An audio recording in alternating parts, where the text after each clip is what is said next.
प्रिय विद्यार्थियों, आप लोगों का BSc part first botany paper second में स्वागत है। हमने पिछली क्लास में एंथोसिरोस के एंथ्रीडियम का विकास और आर्चिगोनियम का विकास तथा निषेचन तक की पूरी प्रक्रिया पढ़ी। अब हम लोग आज जैसे ही निषेचन के पश्चात जाइगोट का निर्माण हो जाता है तो हम लोग कहते हैं कि zygote is a mother cell of sporophyte और यहाँ से ही बीजाणुद्भिद का विकास होता है। तो बीजाणुद्भिद के विकास के बारे में मैं आप लोगों को बताऊंगा। निषेचन के परिणाम स्वरूप निर्मित द्विगुणित निषिक्तांड आकार में वृद्धि कर अंडदाय की संपूर्ण गुहिका को घेर लेता है। इसके चारों ओर सेलुलोज की एक भित्ति स्रावित हो जाती है। इसमें प्रथम विभाजन होने से दो कोशिकाएं समान आभाव की निर्मित होती है। इसमें दूसरा उदग्र विभाजन अनुप्रस्थ होने से चार कोशिकीय भ्रूण बन जाता है। भ्रूण की चारों कोशिकाएं समान या निचली दो कोशिकाएं अपेक्षाकृत छोटी तथा ऊपर की ओर दो कोशिकाएं बड़ी होती है। चारों कोशिकाओं में पुनः उदग्र विभाजन होने से 8 कोशिकीय भ्रूण बनता है। एंथोसिरोस कोशिकाओं की विभिन्न जातियों में अष्टांग के निर्माण के पश्चात बीजाणुद्भिद के विकास में अत्यधिक विविधता पाई जाती है। जैसे एंथोसिरोस जेमुलोसस में अष्टांग के ऊपरी टीयर की 4 कोशिकाओं में 3 स्तरीय भ्रूण बनता है, जबकि एंथोसिरोस क्रिस्पुलस में दोनों टीयर की कोशिकाओं में एक एक अनुप्रस्थ विभाजन से 4 स्तरीय भ्रूण बनता है। एंथोसिरोस जेमुलोसस में निचले टीयर की चारों कोशिकाओं फूट और ऊपरी 2 टीयर की कोशिकाएं कैप्सूल बनाती है, जबकि एंथोसिरोस क्रिस्पुलस में 2 टीयर फूट तथा 2 टीयर कैप्सूल बनाती है। भ्रूण के फूट क्षेत्र की कोशिकाओं में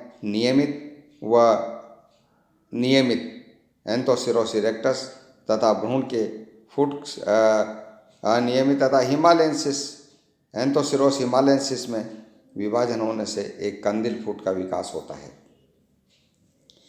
फूट की कोशिकाएं पतली भित्ति एवं धानी युक्त होती है।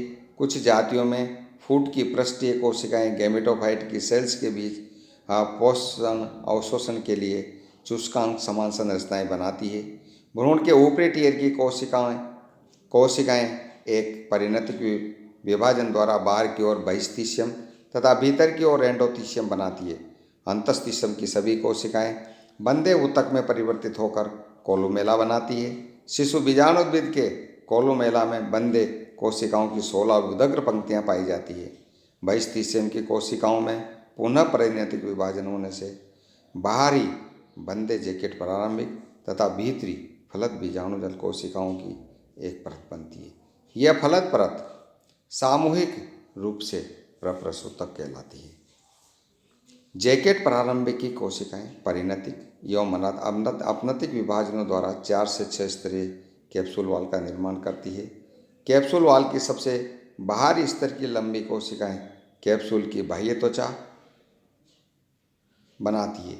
ये कोशिकाएं क्यूटिकल से आवृत एवं रंध्र युक्त तथा भीतर की परतों की कोशिकाएं क्लोरोप्लास्ट युक्त होने से प्रकाश संश्लेषण करती है। आर्ची स्पोरियम में पुनरावृत्त परिणतिक विभाजनों से प्रसूतक बहुस्तरीय होकर कोलुमेला के रूप में कोलुमेला को पूर्ण रूप से ढक लेता है। लेकिन एंथोसिरोस क्रिस्पुलस व एंथोसिरोस इरेक्टस में प्रसूतक केवल एक स्तरीय पाया जाता है। शिशु आर्चिगोनियम आर्चिस्पोरियम कोशिकाएं छोटी घनाभ सघन कोशिका द्रव्य युक्त होती है, जो तलाभिसारी क्रम में परिपक्व होती है। प्रसूतक कोशिकाएं परिपक्व होने पर बीजाणु मात्र कोशिकाएं व इलेटर मात्र कोशिकाएं बनाती है। स्पोरोफाइट में दोनों प्रकार की कोशिकाओं की संख्या लगभग बराबर होती है। शिशु बीजाणुद्भिद में ये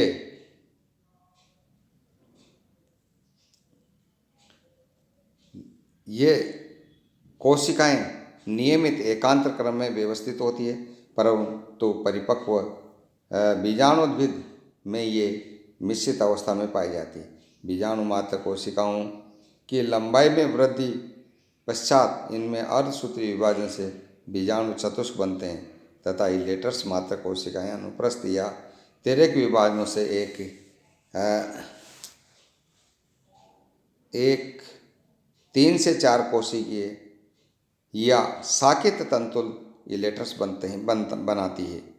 एंथोसिरोस के इलेटर्स में स्थूलन बैंड नहीं पाए जाते हैं, ये आभासी इलेटर्स कहलाते हैं। शिशु बीजाणुद्भिद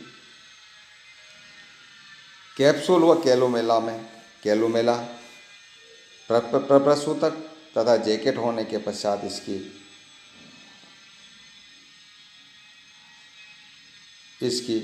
वृद्धि समाप्त हो जाती है।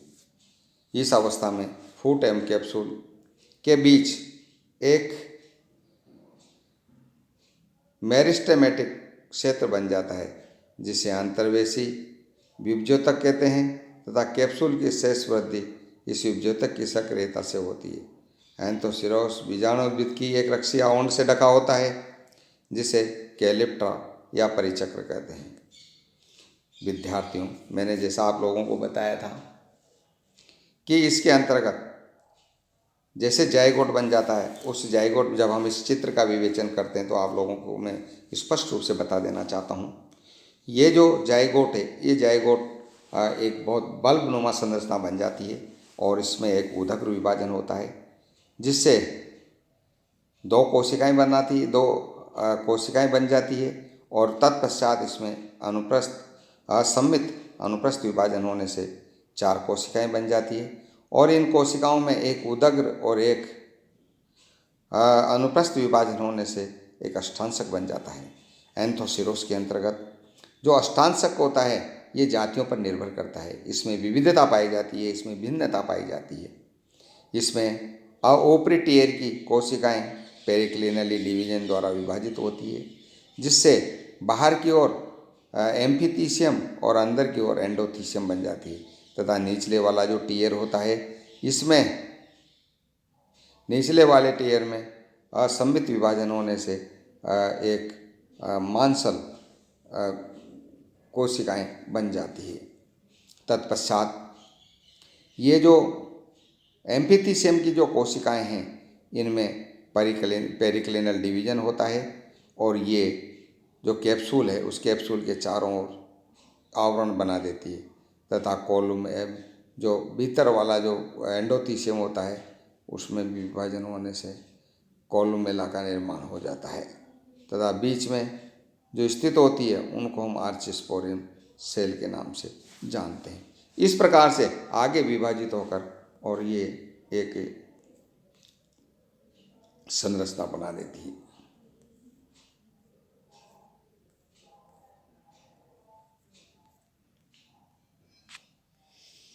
अच्छा, बीजाणुद्भिद की संरचना। एंथोसिरोस के परिपक्व बीजाणुद्भिद की संरचना का अध्ययन निम्नलिखित बिंदुओं में करते हैं। स्पोरोफाइट की बाह्य संरचना।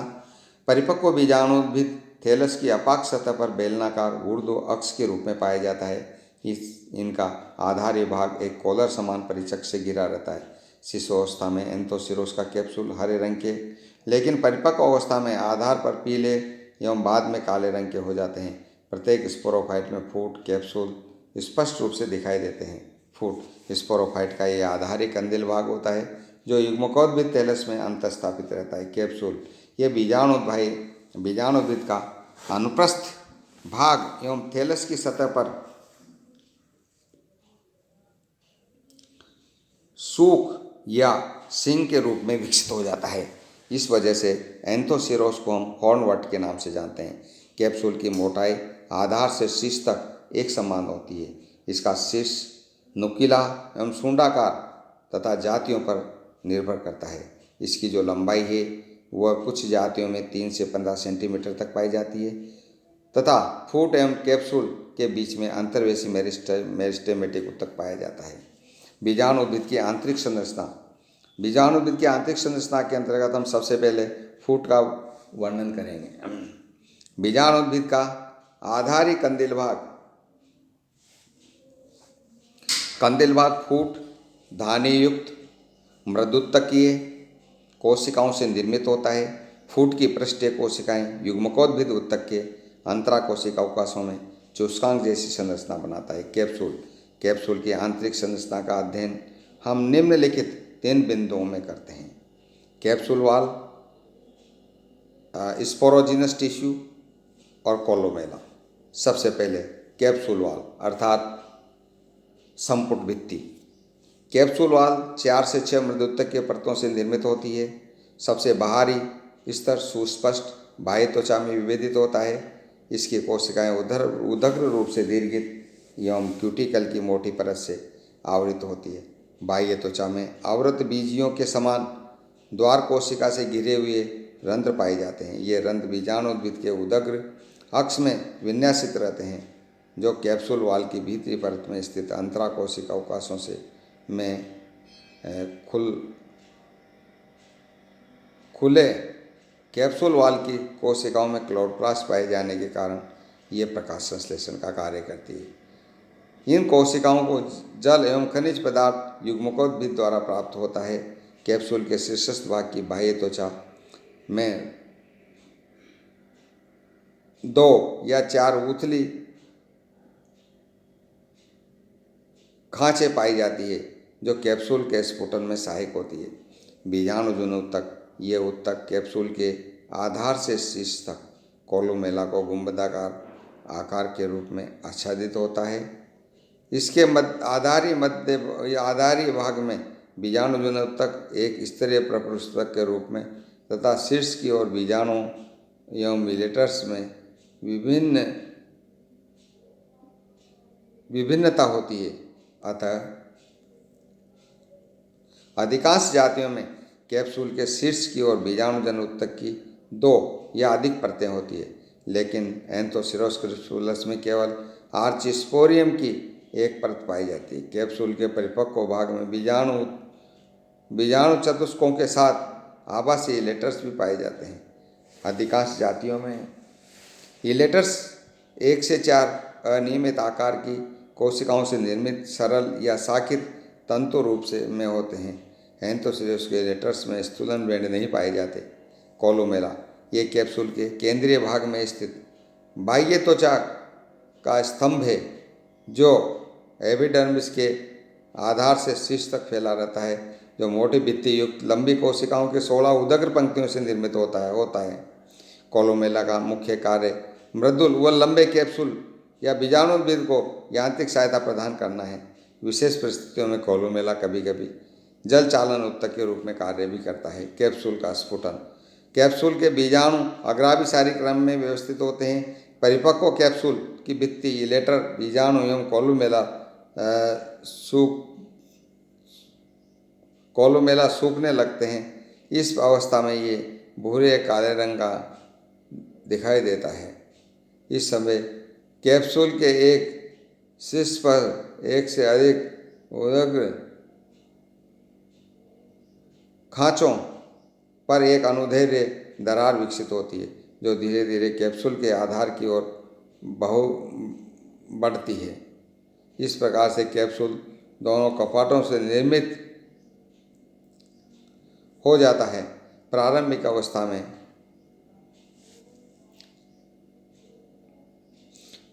अवस्था में कपाट शीर्ष पर जुड़े होते हैं तथा नीचे की ओर खुले होने से कुछ बीजाणु विलेटर्स अनावृत हो जाते हैं और कुछ समय पश्चात शीर्ष पर जुड़े कपाट पृथक होने से बीजाणु इलेटर्स मुक्त हो जाते हैं। कैप्सूल वॉल की आद्यताग्रही प्रकृति।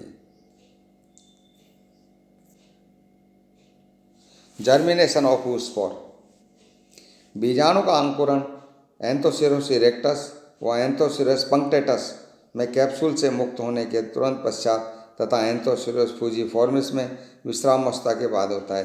अंकुरण के समय बीजाणु जल अवशोषित कर फूल जाते हैं। बीजाणु बहिश्चोल त्रिहरीय कटक से फट जाती है। इस प्रकार से निर्मित झिल्ली द्वारा बीजाणु अंतःशोल व एक जनन नलिका के रूप में बाहर निकलती है। बीजाणु की अंतर्वस्तुएं जनन नलिका में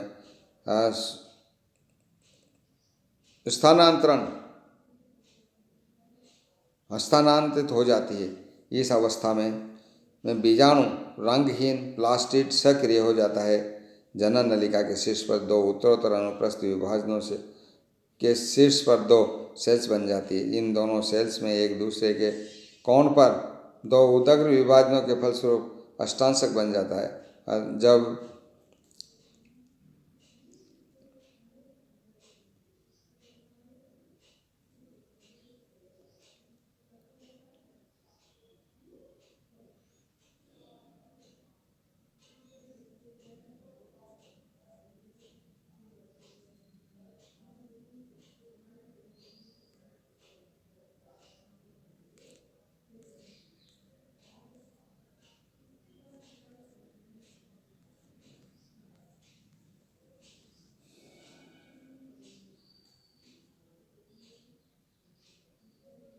इस प्रकार से कैप्सूल दो कपाटों में विभाजित हो जाता है।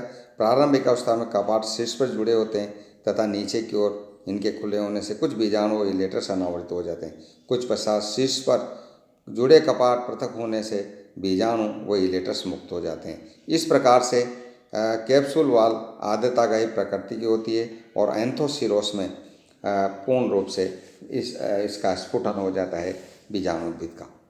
जर्मिनेशन ऑफ स्पोर्स, बीजाणु का अंकुरण एंथोसिरोस इरेक्टस एंथोसिरोस पंक्टेटस में कैप्सूल में मुक्त होने के तुरंत पश्चात एंथोसिरोस फ्यूजियोफॉर्मिस में विश्राम अवस्था के बाद अंकुरण के समय बीजाणु जल अवशोषित कर फूल जाते हैं। बीजाणु बहिश्चोल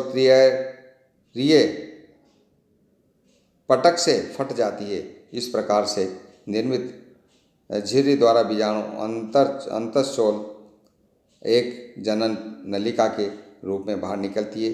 बीजाणु की अंतरोष्ठीय जनन नलिका में स्थानांतरित हो जाती है। इस अवस्था में बीजाणु का रंगीन प्लास्टिड सक्रिय होकर हरा हो जाता है। जनन नलिका के शीर्ष पर दो उत्तरोत्तर अनुप्रस्थ विभाजनों से शीर्ष पर दो सेल्स बन जाती है। इन दोनों सेल्स में एक दूसरे के समकोण पर उदग्र विभाजनों के फलस्वरूप अष्टांशक बन जाता है। ये अष्टांशक ये बीजाणु अंकुरण कहलाती। ये प्रक्रिया बीजाणु अंकुरण का अष्टांशक की दूरस्थ चार कोशिकाएं विभज्योतक में विभेदित हो जाती है और इस ऊतक की सक्रियता से प्रोथेलस बन जाता है। इस प्रोथेलस के अभ्यक सतह की कोई भी सेल बड़ी व लंबी होकर प्रथम मूलाभास कोशिका बनाती है। ये थैलस की अभ्यक सतह पर अभिवृद्धि करते हैं और इस प्रकार से अनेक राइजोइड्स अभ्यक सतह पर उत्पन्न हो जाते हैं।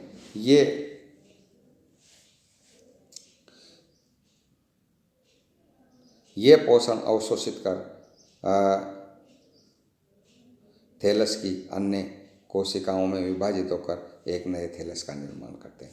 इस प्रकार से हम एंथोसिरोस की लाइफ साइकिल को कंप्लीट करें। सभी विद्यार्थियों को बहुत बहुत धन्यवाद।